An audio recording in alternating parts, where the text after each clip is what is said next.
Hi hello friends, welcome back to my channel Rani cooking Telugu. ఎలా ఉన్నారండి? అందరు బాగున్నారా? నేనైతే చాలా బాగున్నా. మీరు కూడా బాగుండాలి మనస్ఫూర్తి కోరుకుంటున్నా. ఈరోజు మన రెసిపీ వచ్చేసి ఖత్తర్లోనే కాదు, అరబీ కంట్రీలోనే స్పెషల్ అయిన దీన్ని ఏమంటారంటే ఫలాఫుల్ అంటారనమాట. దీన్ని మనం ఈరోజు చేద్దాం. చూడండి, ఇంకా ప్రాసెస్లోకి అయితే వెళ్ళిపోదాం. నేను చాలా రోజులు అవుతుంది వీడియోలో కనపడక, కొంచెం పనులు ఎక్కువ ఉండడం వల్ల, ఒత్తిడి వల్ల కనిపించట్లేదు అనమాట. ఈరోజు అయితే ఏదో సరదాగా కనిపించాలనిపించింది.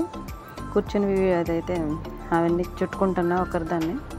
చూడండి, అలా కూర్చొని సరదాగా మంచిగా టేబుల్ వేసుకొని దాని మీద కూర్చొని చుట్టేసుకోవచ్చు అనమాట. ఎందుకంటే ఇది నిలబడే చేయాలని ఏమీ రూల్ లేదు, పోయి ఇక్కడ దగ్గర కూర్చొని చేయాలనే అవసరమే లేదనమాట. అదే సంగతి. ఇప్పుడైతే ఇలా చుట్టేసుకున్నాను కదా, ఇవైతే నూనెలో వేసి వేపేసుకోవడమే. ఇప్పుడైతే ప్రాసెస్ చూసేద్దాం. ముందుగా అయితే శనగలు ఉంటాయి కదా, మనకి పొట్టు ఉన్నాయి కానీ పొట్టు లేని అయినా పర్లేదు. అవైతే ఉంటే కనుక ముందుగా ఇలా నానబెట్టేసుకోండి. ఒక నైట్ అంతా నానబెట్టుకోండి వీలుంటే, లేదంటే ఒక 6 గంటలు నానబెట్టినా సరిపోతుంది అనమాట. నేనైతే ముందుగా నానబెట్టి మీకు చూపిస్తున్నా. ఇంకా ఒక ఉల్లిపాయ, అల్లం, వెల్లుల్లి, పచ్చిమిర్చి, కారం ఉన్నాయి, కారం లేనివి అనమాట. ఒక 4 అయితే తీసుకున్నా. ఇవి ఒక 1/2 కేజీ శనగలు అయితే నానబెట్టే, కరివేపాకు ఎక్కువ తీసుకున్నాను.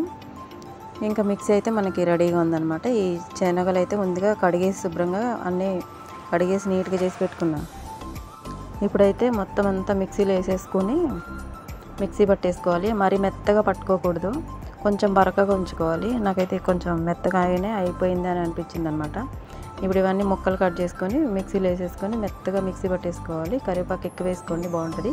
కొత్తిమీర కూడా వేసుకోవాలి. నేను ఇప్పుడు ఫస్ట్ దాంట్లో ఇవన్నీ వేసి మిక్సీ పడుతున్నా. 2 దాంట్లో అయితే పట్టాలి. ఇవన్నీ అయితే మెత్తగా పట్టేసుకోవాలన్నమాట. కొంచెం బరకగా ఉంచుకోండి, బాగుంటుంది. నీళ్ళు అయితే వేయకండి, జోరైపోతుంది, తర్వాత ఇబ్బంది పడాల్సి వస్తుంది నాలాగా మీరు కూడా.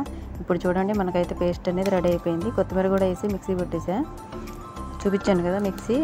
కొత్తిమీర ఫ్రెష్గా ఉన్న తీసుకొని ఎక్కువ వేసుకోండి, చాలా బాగుంటుంది. చూడేసారా, ఒక ట్రిప్కి కొంచెం ఎక్కువ వేసుకుంటామంటే బాగుంటుంది అనమాట. ఇంకా మిగిలిన శనగలు కూడా వేసి మిక్సీ అయితే పట్టేస్తాను నేను. చూసారా, మంచిగా పట్టేసుకోవాలి. బరకగా పట్టుకోండి, మరి మెత్తగా కాకుండా. ఇప్పుడు ఈ ఒక్క దాంట్లో నేను ఒకటి చెప్తాను, అది కనుక మీరు కలిపారంటే కనుక చక్కగా క్రిస్పీగా భలే వస్తాయండి ఈ అటుకులు. మంచిగా ఉప్పుడు బియ్యంతో చేస్తారు కదా, ఆ అటుకులు అనమాట. ఆ అటుకులు కనుక మీరు వేసుకొని చేశారంటే భలే ఉంటుంది, అసలు క్రిస్పీగా భలే ఉంటుంది. హెల్త్కి కూడా చాలా మంచిది కదా. ఇంకా నువ్వులు, అటుకులు వేసి అయితే బాగా కలుపుకోవాలి. కొంచెం జీలకర్ర, ధనియాలు కొంచెం చితకొట్టుకోండి, బాగుంటుంది. నేనైతే డైరెక్ట్గా వేసి అలా ఇష్టం అనమాట. ధనియాల పొడి, పసుపు, ఉప్పు, మనకు కావాల్సినంత ఉప్పు వేసుకొని, కారం అయితే మనం ఆల్రెడీ పచ్చిమిర్చి చేసాం కాబట్టి సరిపోతుంది కారం. ఇంకా కారం వేరే కలుపుకోవాల్సిన అవసరమే లేదు. ఇంక ఇవన్నీ ఇలా చేసుకొని మంచిగా కలిపేసుకొని ఒక 10 నిమిషాలు పక్కన పెట్టుకొని, ఇంక ఇలా ఉండలు చేసుకుంటూ మంచిగా కలిపేసుకోవాలన్నమాట. కలుపుకున్నారంటే కనుక మంచి టేస్ట్ వచ్చింది. చూడండి, నేను చూపిస్తున్నట్టుగా ఇలా చేసుకోండి, చాలా బాగుంటుంది. ఇలా కలిపేసుకుని ఇలా మంచిగా అయితే చేసుకోండి, చక్కగా రౌండ్గా. ఇలా కింద మనం ఒక టవల్ లాంటిది కానీ, కాటన్ది ఏదైనా క్లాత్ కానీ వేసుకొని, లేకపోతే నాప్కిన్స్ అన్నీ వేసేసుకొని దాని మీద పెట్టేసుకున్నామంటే మంచిగా మనకు వేపుకునేటప్పుడు మంచిగా ఊడొచ్చేస్తాయి అనమాట. ఏం పెద్ద ఇబ్బంది ఏమి ఉండదు అసలుకి.